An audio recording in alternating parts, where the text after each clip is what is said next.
Look. Look. Hi guys. Hi. Look, you guys. Can you believe it? Within 3 whole months, right? Of me YouTubing about Skong Hope and some other indie games, that I would have made it to video game journalist. I guess. But anyway, look. I got my first early copy of a game. And I don't know exactly what I want to do for like review videos yet. So like the format might change. Right now it's just kind of a simple review, just letting you know how I feel about this game. Today I am here with my very first game review of this game, SCHiM. Let's rewind back to the indie world real quick. SCHiM. Now I don't know much about this game at all. I've never heard of this game. And they didn't show, like, this was in a like a big montage, right? So it's like, I didn't get like a full trailer of this. You just see a couple clips of it. But there's something very interesting about this, and I don't know how it's gonna play. Like, and there's some sort of destination. Oh my god! Oh, you're a little frog. Okay. I didn't even notice that was a little frog. It kind of looks like a frog. Yeah, this game looks so sick. It's not going to be like, a long game probably, but July 18th, not bad. It's a little out, but I will for sure be picking up SCHiM. Anyway, what is SCHiM? SCHiM is this game about a little frog-like thing that can jump from shadow to shadow. It all starts with like a person who you're connected to, and you can actually like control them when they move, and like when you're in their shadow at first. Now the game never actually tells you what to do or what you're actually doing, but with the press of just a trigger button, it always will like point you into the right direction. And if you're an idiot like me, you will be using it like the whole time. But as you progress through the first couple levels, you will notice that the character who projects your shadow is like aging like before you. You start out as like a young kid, and they progress like into like a real life adult who honestly can like barely handle life, and that's where I started to relate to the game. And it feels like a long tutorial in the beginning, but it's more of like a setup for the story that it eventually tells. But it does teach you the core mechanics of the game, of course, which is just jumping, interacting with people or animals or objects that like cast the shadows. And there was something that took me a little bit to figure out, but it was the goal of helping find all the lost SCHiM. And it's the only real side quest or collectible in the game, and they're not hard to find, and you will see them out in the world, and you'll just think like, oh, hey buddy, how you doing?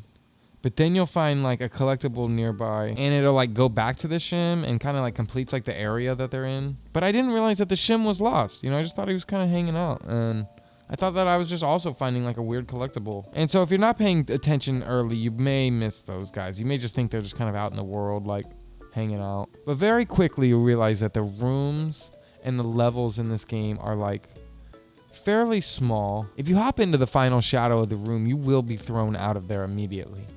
But for all completionist people, like, don't worry, because once you complete the story, there is like a simple way to navigate through all the levels and to end up like redoing, the parts that you missed. So don't worry. Now this game appears to be like a cozy style game, but I will say it's like definitely like more of a narrative experience rather than like a true cozy game or even like a true platformer. So if anyone goes in like expecting it to like lean more in one of those ways, like you may end up like a little like disappointed in that aspect. Now the next part of the review like may be considered spoilers, but I will be leaving out the main moments of the narrative to like not spoil the real story of this game.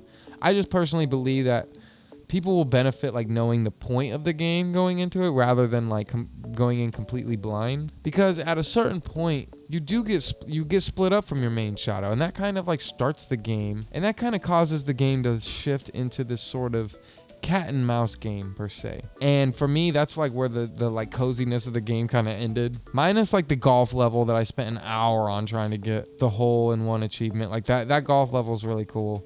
And the animal levels where you're like hopping through like the shadows of like cows and goats and chickens, like those are pretty cool. Although the animals were sometimes not doing what I needed them to do, or I thought that I needed them to do something and I was just dumb. But after the change in dynamic of the game like happens, like I started to feel like a sort of like rat race starting to happen. It was like very cat and mouse of me trying to catch up with that person. And then I do think it conflicts with me as a person who like wanted to explore everything and find every SCHiM. But then there's also like this feeling of urgency of like, oh, I gotta keep going, keep making it through, figure out what's going on. But eventually I realized like it's gonna be impossible to catch up with them. Like it's set in stone. Like you gotta go through these rooms in a certain way. Now, SCHiM really takes a turn at a certain point with its narrative and becomes something that like I did not expect it to be at all. SCHiM is a game of no words, and you really have to figure out what's happening by keeping a close eye on the person you're chasing and what they're doing to get the full picture. And even then, you're left to like infer a lot of what is happening, which that is really like one of the strongest parts of the game to me, besides like the overall movement, because the movement just really feels like you're swimming like amazingly through the shadows. But when the game decides to do the drastic changes, it really stands out and kind of like reawakens like you and your curiosity of the game and even like the character. But then it goes right back to cat and mouse, and I was kind of anxious again. But on a narrative level, things are different, and even though you're still chasing your old shadow, there is like more purpose now after this like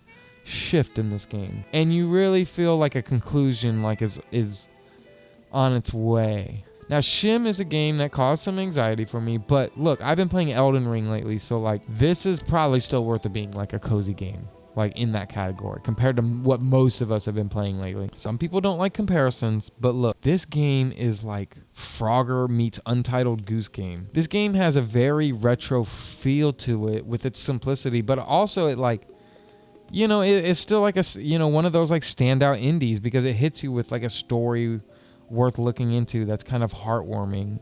And like I said before, you do have to interpret it on your own quite a bit, but it doesn't make it like overly complicated with too much depth. It's just like a good soul-warming story. I feel like the younger people of the DS era will like really love this game. I also feel like if you played and enjoyed the game unpacking, that this game would be like right up your alley as well. One of my only real complaints of this game is that the exploration felt really kind of shallow, and I loved moving around so much, and I just feel like the rooms didn't offer as much as I would have liked. But at the same time, it didn't bother me that much because I quickly knew this game was going to be like a much more linear story-based game. SCHiM is a beautiful game with a very unique art style and even like an amazing movement system. I think I beat it within like 7 hours, but one of them was spent on the golf course just trying to get that damn hole-in-one. So if you're looking for like a light, like free-floating kind of experience that's just a little bit more narrative-based than it is puzzle or platforming, then SCHiM is a good game for you. It's a good pick up and play. It's a good like, you know, you get, you know, a long day, you just want to play something for like, you know, 30 minutes to an hour and not be too overwhelmed with anything. This is the game. Thank you all for watching my very first game review. I don't know how many of these I'll be doing, but I will tell you this, that if I'm going to review a game on here, it's going to be because I wanted to play it and because I maybe think other people should play it. And SCHiM is one of those games. So I hope you guys enjoy it. Hope you guys give it a try. And I hope you all have a good day. Take it easy. Bye.